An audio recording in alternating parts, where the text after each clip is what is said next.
to the After the Noise podcast. I'm Dr. Jen Bradley, licensed psychologist, and this is where we talk about everything your GLP-1 is changing besides the number on the scale. Today we're talking about something that happened this month that I think matters more than most of us have had time to notice yet. Let's start with a story a lot of us know from the inside. A woman starts her GLP-1. Her doctor manages her dosage carefully.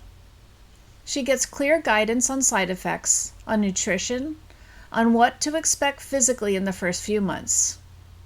What she doesn't get is any acknowledgement that something else is happening too.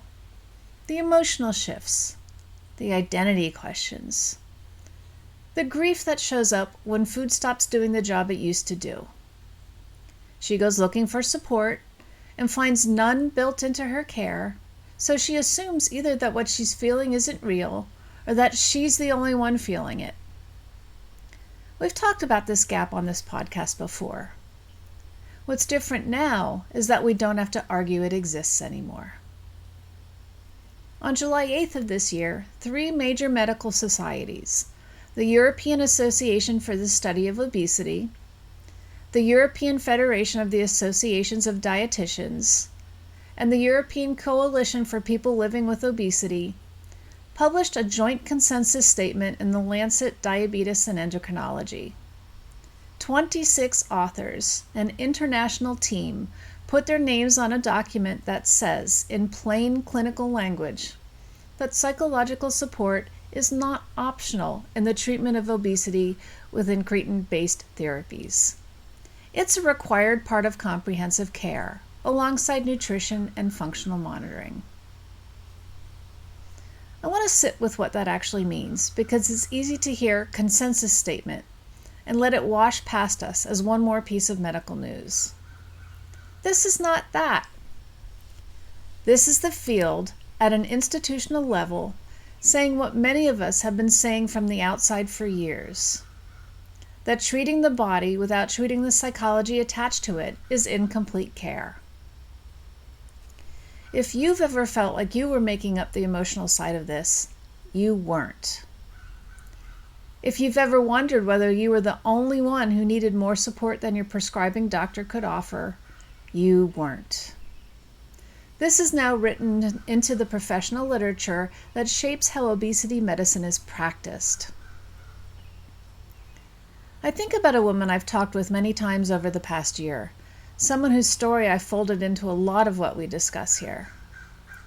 When she started her medication, she assumed the hardest part would be the side effects. It wasn't.